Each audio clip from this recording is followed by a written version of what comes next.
Welcome to the Sam and Joe VA Show, where we teach women just like you how to start and scale a thriving virtual assistant business. We're your hosts, Sam and Joe, and get ready to have the control, flexibility, and freedom you've always dreamed of. Welcome to episode 175, an interview with Chantelle, VA of the Year 2023. We are sitting here recording this week's podcast episode almost a week post NZVA Awards. I can't believe it's been a week. We've needed the time. We needed some downtime. I mean, this is the event in New Zealand virtual assistants calendars, and it takes a heck of a lot of effort to pull it all off. But boy, it is so worth it when after the event, we get to sit down and chat with basically the ultimate winner. Yeah, Chantelle is so deserving of this award. And I know that, and we talk about this in the episode, in the interview that we did with her, that like she set the goal. Last year, she was like determined to become the VA of the year. Or even just the agency one. Maybe she hadn't even thought about the VA of the year, but so deserving. Love her story. Oh, great story. And she's still on a bit of a high from her wins because, of course, if you watched or you were with us on the night last Saturday, you'll know that Chantelle actually took out Best VA Website, Top Performing Agency, and then, of course, the big one, the Virtual Assistant of the Year. And her story is like, I don't think there is going to be anybody that listens to this interview with Chantelle who doesn't go away feeling inspired or really kind of like reflective of their life and wanting to delve deep and wanting to do more and just generally make the most of time. Like that was something that Chantelle talks a lot about, is time and the importance of time. Yeah, because she has been faced with death multiple times in her life, and she's faced with it again in the future. And so we talked to her about that. Actually, how has that changed her outlook on life? So we're excited to share that with you. Oh, let's have a listen to our interview with Virtual Assistant of the Year, Chantelle Good. We are super excited to welcome onto the podcast the one and only the Virtual Assistant of the Year for 2023, Chantelle Good from Varntige. Welcome, Chantelle. Hi, it's lovely to be here with you both. Are you still buzzing from your win at the weekend? Yes, I would say yes. Yep. It was quite overwhelming. You had your whole team there, didn't you? Well, not maybe your whole team, but you had a whole table. Yeah, we got a whole table. So there was 2 people missing that would have been great to have there.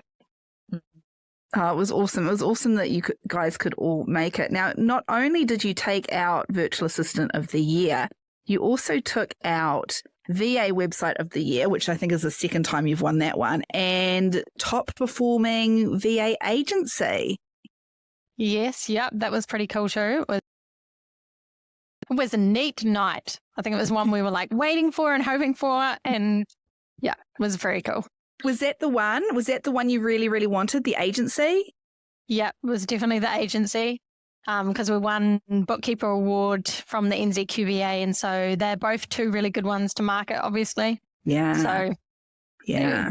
That is what we want to take. I remember talking to you at the end of last year's awards in 2022, and you were like, next year, I'm coming back and I'm really going to do it this time. And you bloody well did. What changed? Was it something, do you think, in your mindset, like entering, or was it the way you filled out the entry form? Like what, because you have applied before, you have entered these awards before. What changed, do you think? What changed? I can't say it was our application because we almost didn't get it in. Like we were like, I don't know if we're going to get this in. And Joe was like, got till this time. So I was like, okay. So I spent all weekend. So actually, I wrote a majority of it, whereas the last 2 years I hadn't been writing our things. But I was like, right, Sunday, I've just got to smash this out to get it in on time. So I don't know. Did that help? I don't know. Well, you set the goal too. That's half of it, is setting the goal to do something. And then you've bloody well achieved it. So well done. Well done. Thank you. Well done. All right, let's kick into your story, Chantelle, because this is a goodie. What was the before your business? What was your role? What was your career? Like, what made you get started? Yeah, so I was in admin and accounts for like 8 years before I started, at the time, the Good PA. And I loved doing that. It was very enjoyable. I just kind of fluked it. Like, I got a job as a receptionist at Excelsior Nissan, I think, in Otorohanga. And that was my first admin role. Just happened to apply. I got it. Actually, I didn't get it. Someone else got the job. And then they were so bad, or they weren't so bad, they didn't get on with the manager and they walked off within like 2 months. And I was like the second person, right? So I got a call up, took that job, and then was in admin accounts ever since. Yeah, before I took the leap to start the Good PA at the time. And so what made you take that leap? I mean, it's a big leap to take, working for someone else in a 9 to 5 to going, you know what? I'm just going to go out on my own and do my own thing. It was it was partially my health, partially always wanting to run a business. So my kidneys failed in 2012, which was like 3 years before I started the business. And then I would get sick maybe twice a year and end up in hospital for a couple of weeks.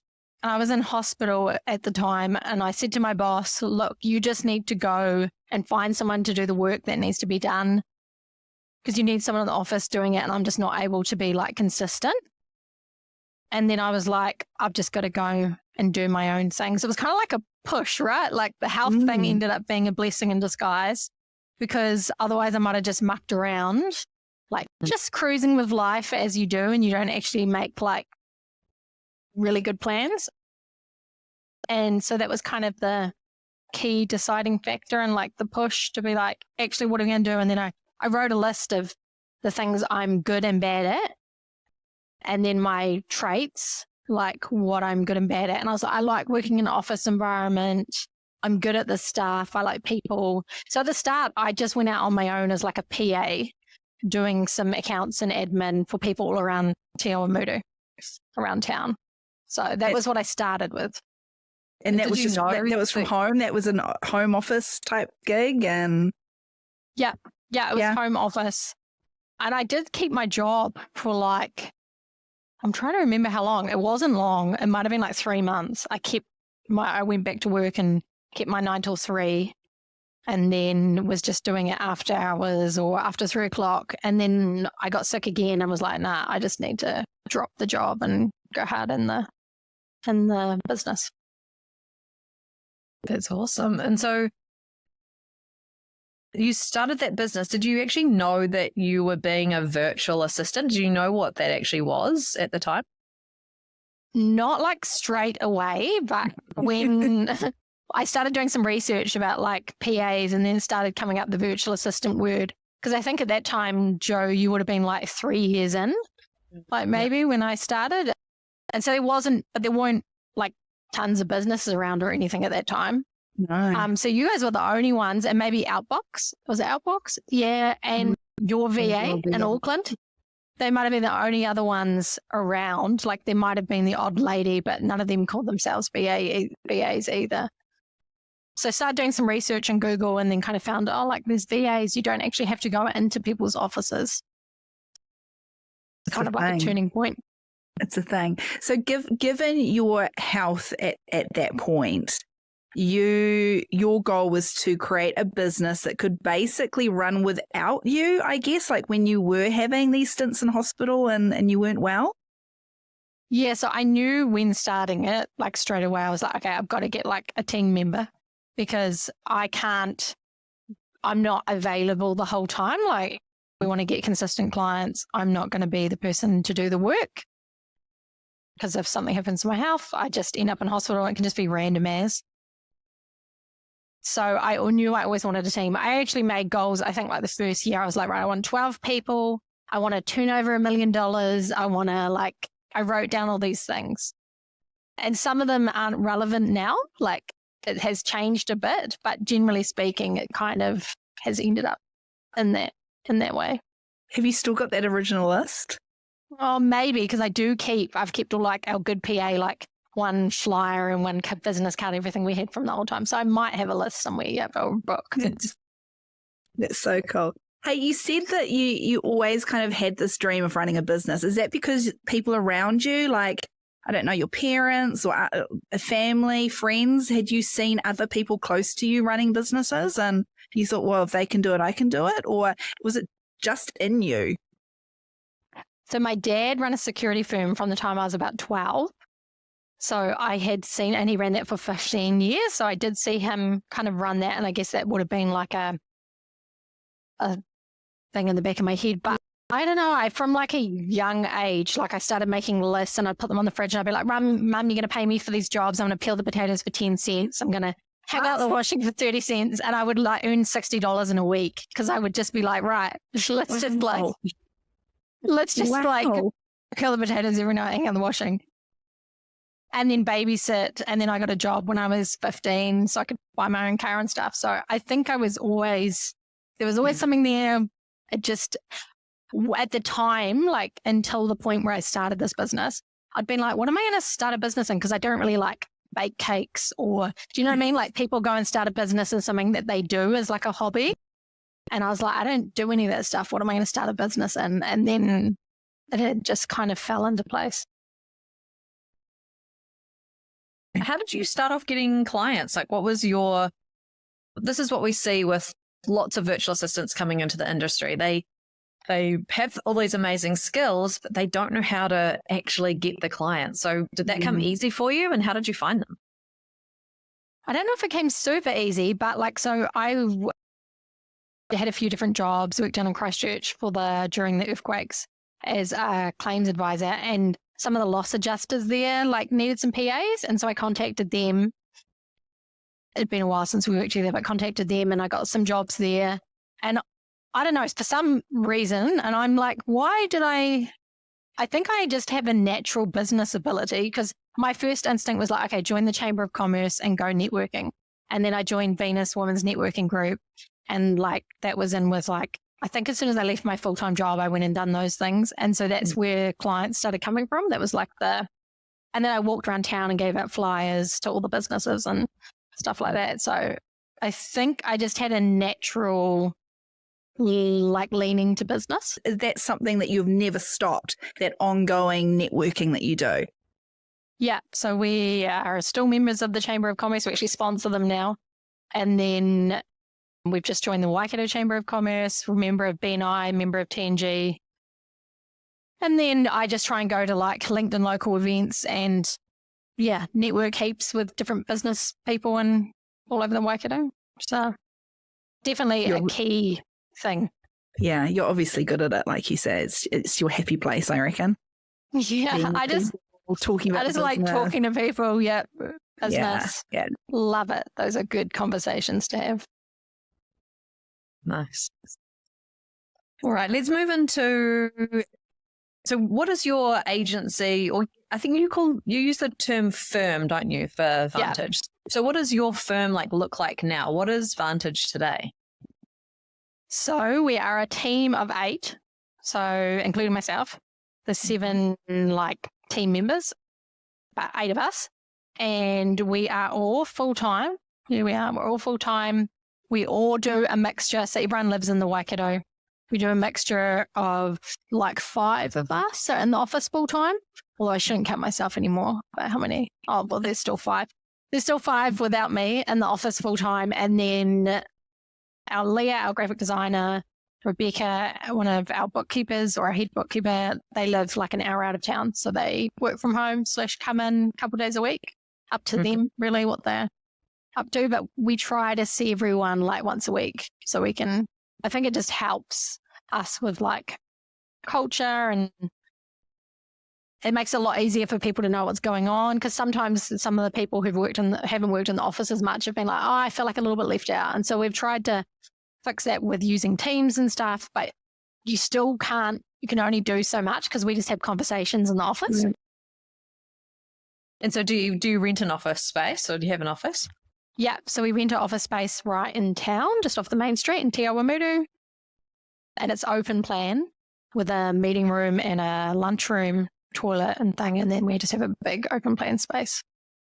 At what point did you move into that space? Because you were at home for a good few years, right? Yeah, so we were at home for 2 years. So we moved into the office like 6.5 years ago. And at the time when we moved, we were charging $49 an hour plus GST. We were at home and there was 3 of us in one of our bedrooms. And I was like, I just had this epiphany. I was like, shit, we're not going to make any money. We're literally not going to make any money. Wow. Like, I think we still made net profit, but I was like, we're not making enough money. Something has to change. And for some reason, I was like, let's get an office. When actually we'd bought a house and we were planning to put an office downstairs. And I'd never had the intention of actually getting an office in town. I was like, let's get an office. And this building we're in now just came up. And it's actually been like the best building for us. And it was more than I wanted to spend a year. It was like 20 grand at the time, I think, a year. But we had got a 1-year lease. And I was like, 20 grand.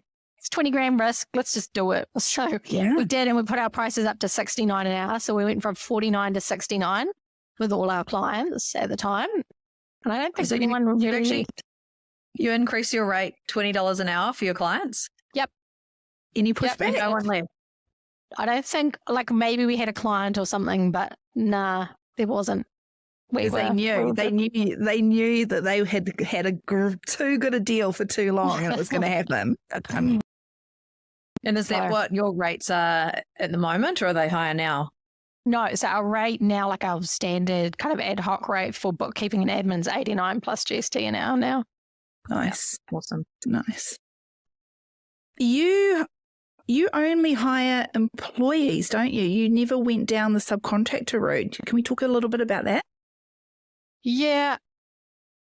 At the start, I think I just wanted, I had this idea. I wanted to build a team, build a culture, and I felt like we needed employees to do that. And since that decision, I have seen in different industries, because we obviously get to work with a whole range of people, that subcontractors can work really well. So we have some clients who are evaluation consultants for the government. And so they win government contracts, and one of them will take the contract and project manage it. And then the rest of them will subcontract to that person. But they all earn the same rate. So everyone's earning $150 an hour or whatever it is, $200 an hour. And the person who took the contract will just get another 10 grand or something for project managing it. So I see it working really well then in those spots. And when you can all charge the same rate and it's a collaboration. But I still think there can be issues when you're in a space where someone's really driven and they start to think, why am I earning $30, $35 an hour? I'll go and charge. You just get this in your head, right? If you're a driven person, I'll go and do my own thing. And so I really wanted to have team members for as long as I could. And it in the end has worked out really good for us. It's worked out really well. Yeah, you wanted to avoid that the turnover, I guess, of contractors that can happen. Yeah. And I'm sure that obviously Released have been doing a great job. I believe Kelly mainly has just contractors. So she's gone the other way and has proven that works really well too. So I don't think there's a wrong or a right way. I think it just depends on your values. So for me, it was just about I wanted a space where we could all come together and we were on the same path for the same goals. And I really love that about the collaboration we have here and the sharing. And so we all know what our revenue target is for the month and whether we meet it, and then we have a lunch if we do. And so it's we're all heading for the same place. Yeah. Yeah. You've recently had a big change.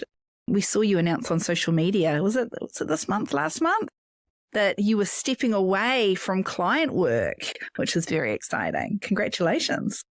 Yeah, thank you. Thank you. That was a exciting time. It was the 31st of July that we did our video. Time flies. Time flies. So Darylyn's been doing it for 2 months now. And so she came in as our general manager and she has been doing awesome. So Darylyn's been working here for the last 4 years anyway. She came on as a receptionist, went to payroll. She's been doing bookkeeping for the last 1.5 years maybe.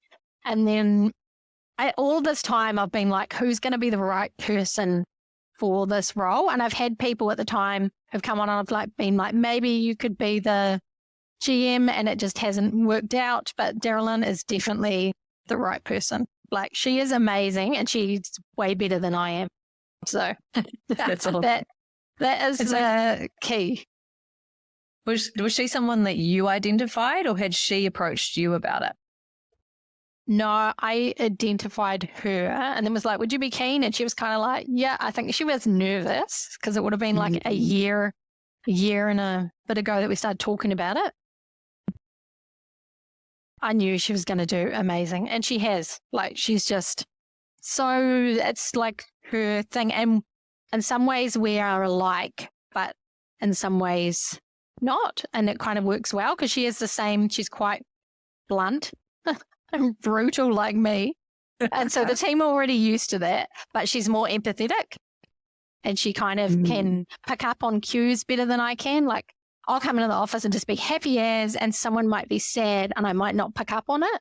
Whereas Darylyn's way better at that. So she's probably better at being in the office with the team and making sure they're all happy and everything's going well than I am. So it's a really interesting kind of point. Well, like, at what point did you realize, or what was the trigger for knowing that it was time to bring on or promote your GM into that role? I just set a goal. I was like, right, 1st of April, 2023, Darylyn's going to become general manager. I think we talked about it at the end of the year, and I was like, what do we need to do to get there? I don't know. We had to do a few little things, but it was mainly about like, just set it, make it happen. So we actually hired someone in February and they didn't work out. So it got delayed until the 31st of July because we had to go and find another person to basically be Darylyn on all her client work, because she trained them and had like 3 weeks with them. And then she came in and had some training with me, and I've given her the crappiest training ever. But luckily for her, she just thinks Varntige is another client. Like, she's like, okay, this is my client. I'm doing the invoicing and the payroll and the bookkeeping for them. And then she's learning a whole lot more about business, I think, because now she's getting to see like our own cash flow and how I run that, and just, a whole lot of extra things. Do you think you'll miss, you've said that Darylyn's much better at client work and that stuff anyway. Do you think, is there any part of you that is going to miss the client work? No, because if I want to the only thing I really enjoy, well, I can't say the only thing I really enjoy doing because I like it all, but the thing I really am passionate about is like helping people get on track if they're not going so well with the business, or if they're really excited about starting a business. So I might still do a little bit of like cash flow / consulting work where I'll be getting paid for it and stuff. But the day-to-day bookkeeping and stuff, no, I done it last week and I just I do not miss it. Not one bit. And I think I'm going to know your answer to this, but I'm going to ask you anyway, because this is another big thing we see a lot of VA business owners experience when they do that transition from client work to non-client work. The guilt. Have you felt any guilt around not doing the client work anymore? No, No guilt. No, I haven't. I haven't. The guilt for me is not being in the office as much. So it's always been like, because I go out networking and talking a lot, and it always been like, the girls are only working hard and I'm out there like looking like I'm having fun, and then I come back in and do a bit of work and stuff. And I've always been like, I felt a bit guilty, but I learned to get over that. And now I know what I'm doing is actually improving the office. Like, I go out, I find us more work, bring it back, we can hire more team members. So it's all part of the nice circle. And it is like the girls actually, like if I said to them, go out and go net with, I'd be like, oh, hell no, I want to stay here at my desk, please, and do this work. So we're all doing what we love, which is key. So in those moments of guilt, you just reminded yourself, no, what I'm doing is important, and this is growing the business, and that benefits all of us. Yeah. You just have to be like I guess it'll still be there sometimes, and you just have to be like, no, but you know why you're doing it. And I suppose the more you get used to like now that I don't have any expectation of actually being in the office, it is a lot less because the team are like, no, well, Chantelle doesn't actually need to be here. Like she can go out and earn us some more money. It's big. And just because it's something that you really love doing doesn't mean that it's not work, right? It's valuable to be out there talking about Varntige, bringing in those clients. So yeah, I think that's a great use of your time. So what does your role look like now? So you're out there networking. Are you doing the sales and what else do you do? Yeah, so the plan in my diary is Monday and Friday I'm in my home office and I am doing like strategy ideas. So it might be some content creation. It's just like working on goals, like the big picture goals and stuff like that. And so that's my kind of time because I still need some focus time, some time in front of the screen to do some of that stuff, answer emails, get back to people. And then Tuesday, Wednesday, Thursday, I am out in meetings pretty much all day. So the idea is current clients. I will go and see our current clients and just catch up with them. And depending on where they're located, how regular that is, and look after them, just like make sure they're happy. Like, so Darylyn will do it from a work point of view, but I always find if I catch up with a client that we get more work because I'm like, oh, what are you up to? And I just like to have a chat. And then I find they're like, oh, I'm doing this thing. And I'm like, oh, we could help you with that. And so I come back often with more work. And then networking groups. And I just seem to have a lot of meetings and go all over the place. So yeah, driving everywhere. And yeah. Awesome. Tell us about your rebrand. When did that happen? Because when I first started out, and in previous episodes, I've kind of alluded to this VA business that I stalked online and before slapping myself silly going, why do I want to be, no offense, Chantelle, why do I want to be Chantelle when I don't want to offer any of these services and I don't want a team? So you were that person. But so when I was doing that stalking, you were the good PA, but you're no longer the good PA. So tell us about that rebrand. Yeah, so in 2020, I want to say, so like COVID times,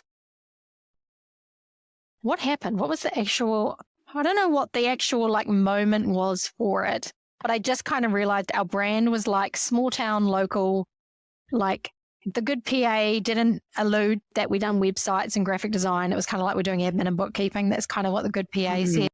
And we're not PAs anymore, we're VAs. And I don't want the business to do with me anymore. Because when I started, I was like, put it with my name. And then I was like, I know this is bigger than me. This is not all I wanted to do. Because when I started, I had been like, okay, I want to run a business, get 12 staff. And that was my goal. That was as far as it went. And now I'm like, no, I want to run an empire of businesses, nothing to do with VAs. And so it kind of changed where we were heading with the good PA at the time. And so we started sitting down and we were like, as a team, we were like, what are we going to rename to and what meaning do we want it to have? And we didn't want to be like a lot of the VAs are like, something to do with VA or admin. Like they call themselves like your virtual assistant, like all of these things. And we were like, no, we want to be like Xero and Rocket Spark. We want a name that it's going to take longer. So it's going to take longer to have impact, but one that has impact and people know our name. It's just kind of cool. And so we didn't want something that was like alluded that what we done for that specific purpose. We wanted to look like an online company, so like a tech brand. And we wanted our colors to speak to our target market, which is generally tradies and the ag industry. And so my son actually came up with virtual advantage. And I was like, it's too long.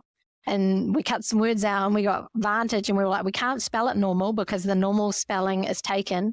And I was like, why do we want to spell it normal? We want to be like Rocket Spark and Xero. Let's spell it weird. And so we spelled it different.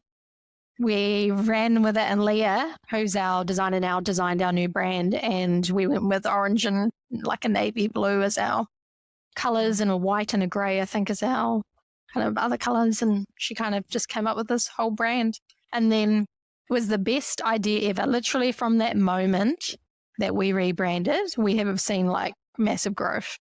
Like it was the changing factor in being a small town brand and being a national brand, I think.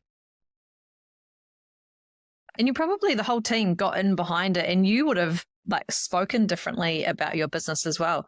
I found that happened to me when I rebranded and we just had a name that we loved. You put yourself out there so much more and you're so excited about it, and that comes through. I'm sure that was the same for you. Yeah, definitely. Very cool. Very cool. Should we move on to some advice? Been in business a long time now. What would you say to a virtual assistant listening to this episode and thinking, I want to become a virtual assistant? What advice would you give? What advice would I give you? I would say, go follow the VA Foundry and Sam and Joe online, because they have the best advice for VAs. But I would definitely say, like, if you really want to do it, because I think there's two different kinds of people in the space, right? There's the people who are like, a lot came out in COVID, who are like, I'm doing admin, I've lost my job or something's happened, I'm going to just go out and do it on my own. But they don't think about, okay, you're going to be a business owner too. You're not just an admin person anymore. And those are the people I think who we find leave the industry after a year or two, because they just didn't have the push to do the business side of it. They wanted to just do the admin. And then you have the other people who are like really driven and who actually, and you don't need to want to grow a team or anything. You can just want to be in it for yourself. But if you actually have a look at like, what do you want to do? Because it's not just about the role, right? Being a VA, about like, what do you want to do in your life? And what skills do you have?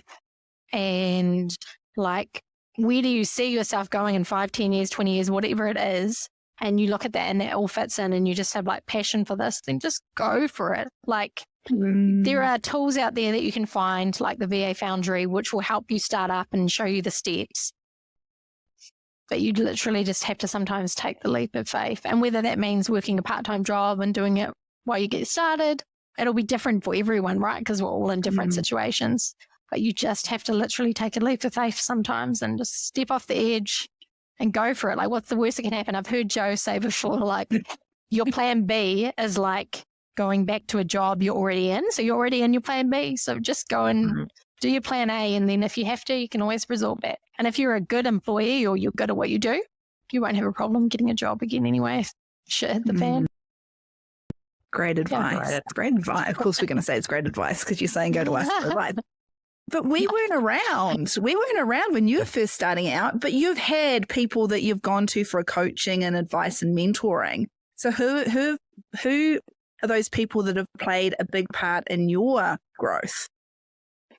Yeah, so Tracy Hancock, who you guys obviously work with now, has been a big part in my growth. So before I even started my business, she was a client for the financial advisor I worked for as a PA.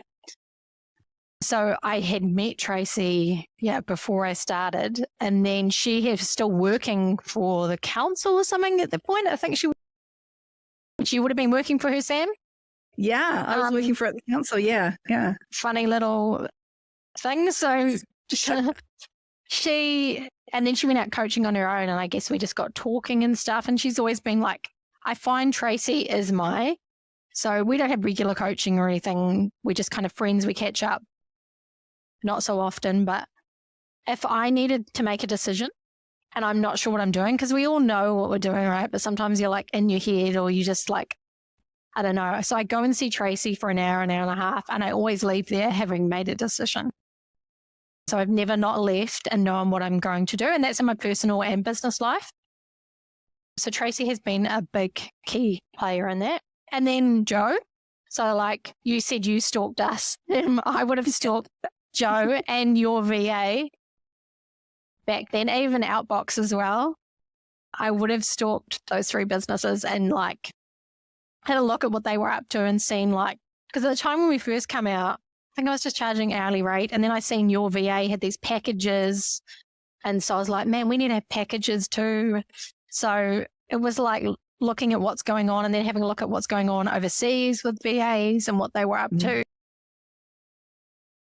And then since then, I've had, what are the coaching about? I've gone to like Peter Mayford. I done some coaching with him for a little bit, but I currently have Lani Fogelberg as like, we have weekly, I'm in her monthly/weekly coaching group.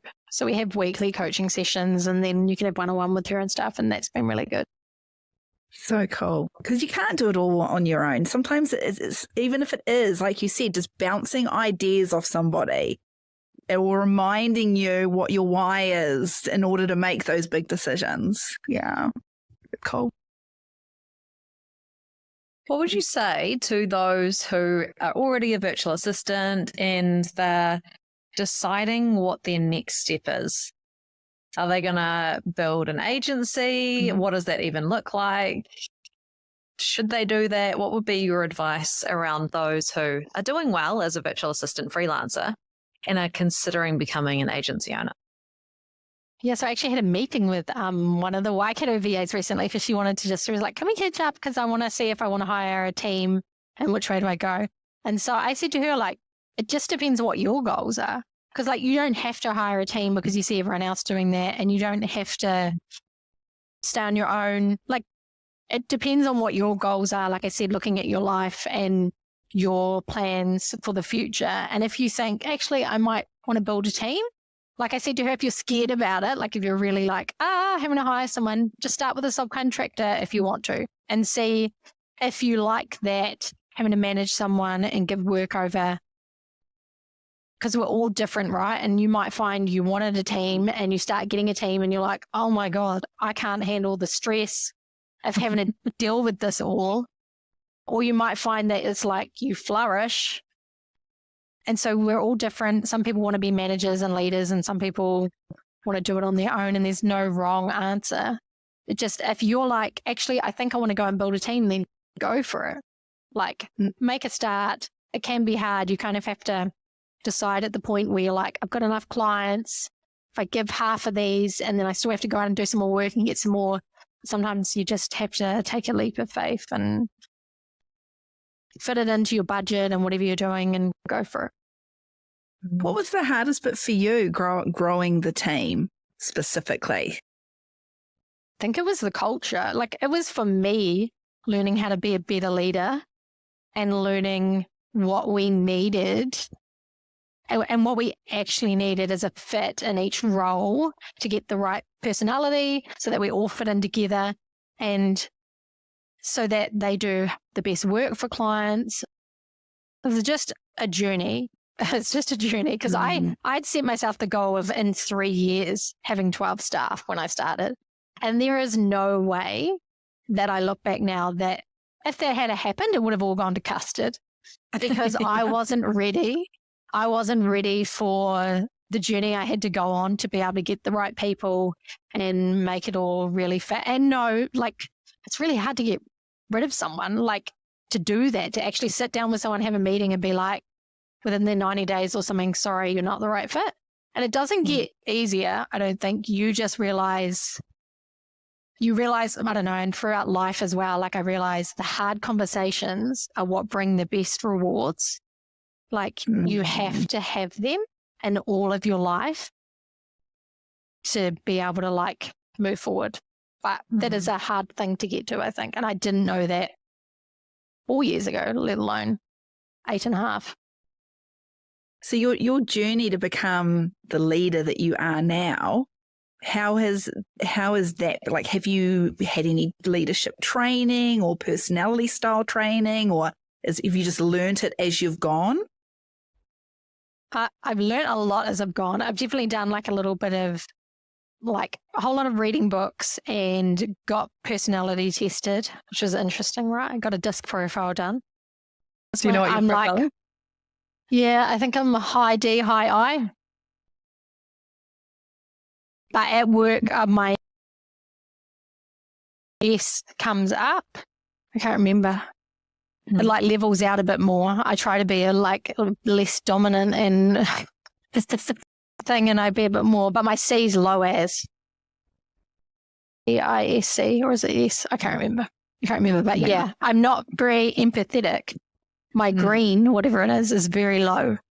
Very, very low. So I think my health has helped me be a bit more understanding. So I'm definitely way better than I was 8.5 years ago. Like I would have just been too hard on people, not as understanding as I am now. So I've definitely gotten better. but I'm not going to be like the person who's, I don't know what the word is. Like but a that's high why you got empath. Darylyn, right? Yes, yeah, because she's Darylyn definitely more Hunt. empathetic than I am, and very good in that. Like, she had wanted to be a psychologist, and she goes into that one day, she will do very well at it. Chantelle, you talked a little bit earlier on about the importance of having difficult conversations. What would, and I'm putting you on the spot here, you haven't prepped for this question whatsoever. What would be like the most difficult conversation you've had as a business owner? Does anything specifically come to mind that was just like gut wrenching or so hard, or you didn't think you were going to be able to do it, but you obviously did? Yeah, it would be, and I lost sleep over this.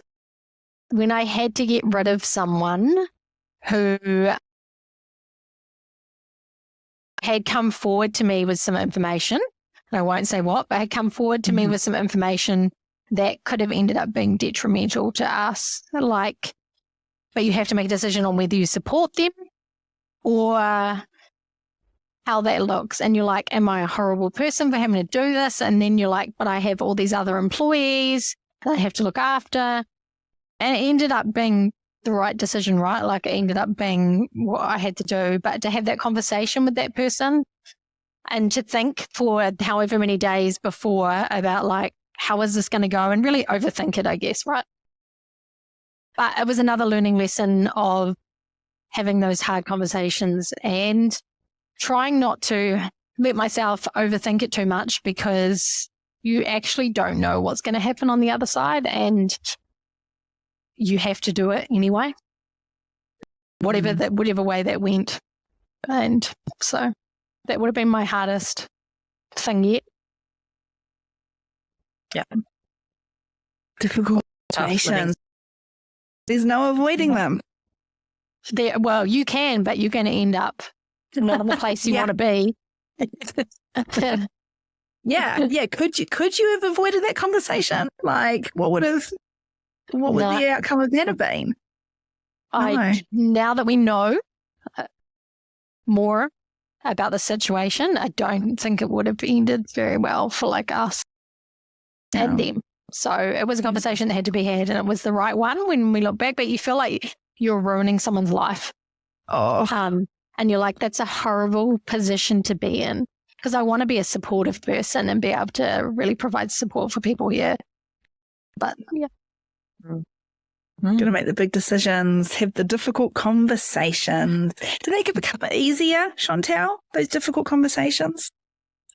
I don't know if the actual conversation becomes easier. I think how you think about it changes over time, right? Like, it's like being in a relationship. Like, you realize that you have to have those difficult conversations. And if they don't go the way you were hoping, then you're on the right path anyway. Like, yeah. Sometimes things have to be said that you can't leave unsaid. Otherwise they fester too. All right, let's talk about the industry a little bit. Where do you see, Chantelle, the virtual assistant industry going? Because we have AI now that is accessible to everyone. What do you see for the future of virtual assistant industry? I think it's going to be like an interesting ride, right? I think we will use AI more. Like, eventually it might be that you have some AI that do a bit of admin and some bookkeeping for some people, like to a certain level, but you're always going to have some people managing that anyway and making sure it's done correctly. I think we can use it it's like technology, right? Like, it is technology. So we can use it to our benefit. This is how we became VAs. You can't be a VA without the internet, really, like, unless you want to drive around and grab stuff from people. So it's just like, there are opportunities there that I think if we look out for and find, then I think it will just make things easier for us. And might make it a bit easier to get into the industry as well. But I don't know. We will see. Have you ever gotten caught up in the oversaturation of virtual assistants that we're seeing? Have you ever gone, oh, there's just so many and this is going to affect our bottom line? Or are you just like, hey, plenty of work out there for everyone. You do you, boo. Yeah, I like to remind myself that I'm not someone who looks at like your competition and spends all your time staring at them on what they're doing and stuff. Like if you're focusing too much on what everyone else is doing, you're not focusing enough on what you're up to. So I like to stay in our own lane, do our own thing, keep up with what's going on. Like a whole lot of VAs came on since COVID. Was I worried about them just like taking our business or anything? No. I mean, there's been a ton of work come out too. So I think like COVID and the recession, great things for VAs, like opportunity, because people think, oh, but recession, businesses are going to close and then you guys might lose some work. And I'm like, no, because businesses might have to downsize the admin team and still need some cover. And you can see that as like, hey, there's lots of opportunity. So for me, when you look at, because I now look at businesses since we had a pandemic, I'm like, okay, what's pandemic proof? I'm like, what is a good business to get into? And actually the VA space is a really good one for recessions. Like if you think about everything that can go wrong, the only thing that would really suck is if the internet turned off, right? That might be a problem, but it's going to be a problem for a whole lot of businesses. For the entire world. Yeah. But yeah, so if you look at that, I think it's a great space to get into. You just got to have passion for it and you've just got to have drive and want to go for it. And if you do, you will do well because there's heaps of VAs doing amazing jobs. Yeah. I read a quote recently and I think it was, it was something along the lines of don't get caught up in someone else's recession. Like focus on your own. What's going on in your business day to day. Cool. Okay. What else have you got on your list, Jo? Yeah, I'd love to know, Chantelle, you are clearly a goal setter. You've done it from a very young age. So we know that you're going to have some future goals. So what does the future Chantelle and businesses, your empire, what does that look like in the next 5-10 years? Or how far out do you even goal set and what does that look like? So I've goal set out 5 years, because for me, I've given myself, when it's less than 5 years now, it's 4 years and 3 months, I suppose, because it was 5 years at the start of the year. I've given myself that time to get to the point where I'm like, time freedom, money freedom. For me, so the most important thing is time. Time is my most important resource. I learned that being sick, that time is so very limited. And so for me, time freedom is the big thing. And behind that, I need to have money so that I can have that time freedom. So in 4 years and 3 months, I will have an empire of businesses. And that might be, say, 10 businesses or so that are all doing great things in the community throughout New Zealand and great things for the people who work for them and giving back in whatever way, because I don't have any particular industries I'm really, apart from the health industry, I don't have any particular industries I'm like need to be in or anything. I'm quite open. It's just about looking at the right opportunities that come along.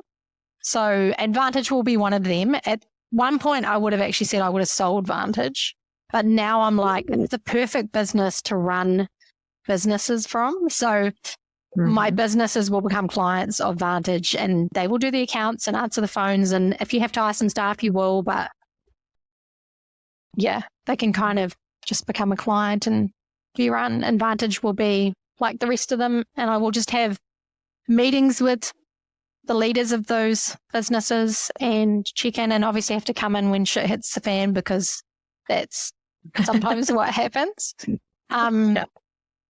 And give my time back. So I would like to give my time back to small business owners who maybe want to get into the industry and stuff and aren't sure where to go. I'd like to be able to do all of that for free and just be able to help them and also help people like see the beauty in life. So I feel like I have a gift that even when I'm in like dark days and shit, that I always know it's going to not stay this way. Like it's going to get better. Because you either die, so people are going to take this really brutally. You either die, and if you die, nothing's wrong anymore. Not for you. You're good. You either die or it gets better. Like you don't stay in those places, whether it's physical or emotional or mental pain. The biggest catalyst for change is like pain. It's pain. So for me, I have the ability to know that. And so I would like to figure out how I can, and I don't think you can make anyone else change, right? You can't. They have to do it themselves. But if you can inspire people a little bit every day, and that helps them say, oh, look, like if I build some habits and stuff, my life can change. I'm like, maybe people will be able to see those little glimmers that I see every day when I'm like drinking my cup of tea or sitting in the sun. And I'm just like, man, life is beautiful. There is bad and there is good, but it is just so beautiful. Do you think your own health journey has contributed to your outlook on life? Do you think you would be so clear on that had you not gone through what you've gone through in the past? What is it, 10 years? Yeah, in the past, since 2012. So 7 years now. Oh, no, because I was always a pretty positive, goal-orientated person, but I did not have the drive that I have now until I went through my sickness journey. And then when I had my kidney transplant and all of that happened, even more drive. And every time something bad happens in my life, like a heartbreak or something happens, I only get clearer and more. So I'm like, the bad has to come. It has to be part of the journey. It makes the vision clearer. And just, yeah. So I love that. And I love that I had that knowledge. I would like to share that with people. If you could give that, even when you're in the shit, life is still beautiful. You can give everyone that ability. How beautiful would the world be? It's powerful. That's really, really powerful. I know we're going to have a lot of virtual assistants listening that already have kind of followed your journey with your kidney transplant and stuff like that. How are you doing now health-wise? From the outside looking in, looking at all the stuff that you're doing on social media in terms of personally and professionally, it looks as though everything is great and you're living life. And I definitely am. So had my transplant was just time, tick, tick, tick. And I've been told my transplant's probably only going to last another 5 to 6 years. Tick, tick, tick more, because I potentially will end up on dialysis again. Hopefully get another kidney. Not going to worry too much about that because I don't have any control over it. But I keep myself really healthy and try and do the best I can for me to make sure that I get as long as I can with this kidney, because it's definitely a different life. But yeah, I just feel super blessed to still be here. I should have died when I was 24 and I'm 35 now. I'm like, man, I just got 11 years. I've already had 11 years. Even if I get another 5, I'm like, I just say to people, you're never going to do everything you want to do in life. Never. It's just not going to happen, right? But if you were on the way, if you die tomorrow and you'd set some goals and you were on the way, you have to be happy knowing that. Because that's all we have. We just have today. And yeah. Well, but yeah, it's doing great. You're making the most of the time that you have, for sure. Yeah, that's really inspiring. Thank you. All right.